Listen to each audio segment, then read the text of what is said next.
Well, welcome to the SEROTONeIN Show. That was What You Got to Lose by Islander, which is one of Mike's choices, and fucking shit. No, I'm joking. I really enjoyed it. Thanks, Ben. I appreciate the intro. But what did you think? So that was Islander. That was What Have You Got to Lose, or What Do You Got to Lose? That came out, I think 2-3 weeks ago, not that long ago. They released another single before that called The Outsider, which I really liked as well. They've been releasing a few other singles last year as well, and a few years ago, and they haven't released an album since 2016. So I feel like this is a new kind of direction they're going towards. But yeah, what do you guys think? I thought it was really, really cool. The drop at the start was absolutely sick. It really kind of like gave way to the rest of the song. I was just looking at them up as we were listening to it, and you know, they've supported likes of like Korn, Stone Sour, Papa Roach, Baby Metal, Seether. Yeah. And it all makes sense, really. Like they are kind of like a kind of sort of definitely influenced by a lot of those bands, but in their own little way, which I really appreciate, really respect. So yeah, I thought it was a really good choice, mate. Yeah, no, I can see the influences like you were saying as well. I quite liked it, but I don't know. I looked them up as well, and it kind of came up as new metal, alternative metal. And again, it didn't seem that heavy to, you know, like the bands you've mentioned, they're a bit heavier. Maybe Stone Sour isn't, but of course, Corey comes from Slipknot, which is a lot heavier than this as well. I'm not sure. It was quite interesting. Yeah. I didn't like the trap drums, which you find in everything nowadays because that's what's popular. But that da-da-da-da, you know, the little hi-hat kind of, I don't know. But it was good. It was a fun little song. I feel like it, even though it's short, it seemed a bit, I don't know, it felt longer than it was. Yeah. I mean, what one thing to touch base on with the new metal sort of, it gave me that new metal vibes, but I don't think, like you were saying, Jacopo, I don't think you can compare it really with the Stone Sours, with the Slipknots, for example. It has elements of it, and I don't think it is that heavy. It's more catchy than it is heavy, I would say. But they have I really like the ending where it's really, really heavy at the end, and it's kind of ends the song really well. And then I really like the bit before the breakdown where he changes the melody and the vocals, and it kind of comes down slightly. I quite like that. I don't know. For me, I chose the song because it was a standout track. Really, I feel like if they're going to continue releasing music like this, they're going to get quite popular. Especially as you know, I was listening to them and looking at sort of what kind of following they have on Instagram. I think they had like 30,000 likes, which is not much really in the grand scheme of things. But I don't know. I feel like there's big things to come from these guys if they continue down this road, because I think people want to listen to this sort of music. Yeah, no, definitely. I mean, I wasn't criticizing them at all. I think it's something that can be quite popular. I feel like the heavy bit at the end, now that you were talking about it, reminded me a lot of, was it Three Doors Down or Skillet, those kinds of bands? You know, that kind of alternative. Three Doors Down is a good shout. Sort of emo, a little teenagey kind of metal that came out, you know, when we were in our teens.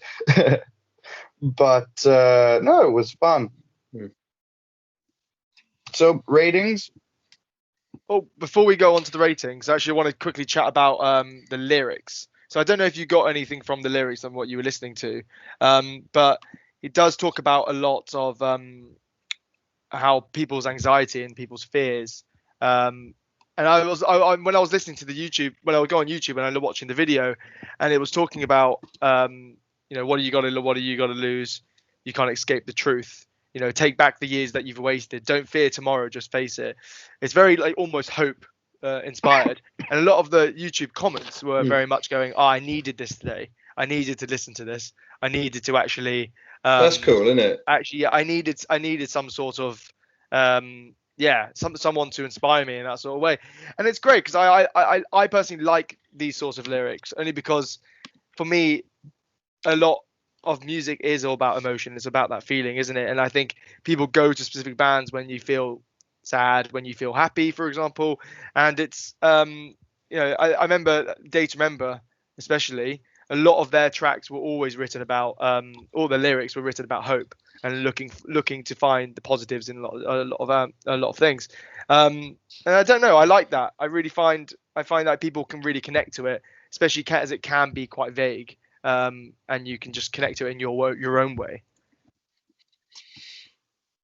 I think that's very true, mate. I think the way songs are written at the moment, specifically with the age of COVID and all this sort of stuff, people connect with lyrics a lot more. I certainly have done.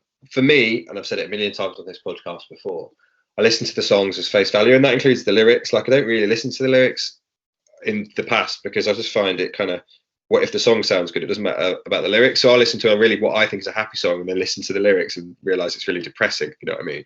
But now, because I'm finding such a better connection with music, that you find that you're listening to the lyrics more. And I think that's, for me, as somebody who's not musically trained, that's important. It's growing more and more important at the moment. And I think this last year's brought that on quite a lot. Yeah. So Ben, what would you rate this out of 10? So on that note, I was listening back to the last few podcasts, and I think I am a lot more frugal with my ratings than the rest of you. I'm rating a lot higher, and I'm like the nice guy who's just trying to appease everyone else. And that's about to change. Well, it's not. I'm still going really high, but it's gone for a 6.8. The old Ben's gone. This is the new Ben. Yeah.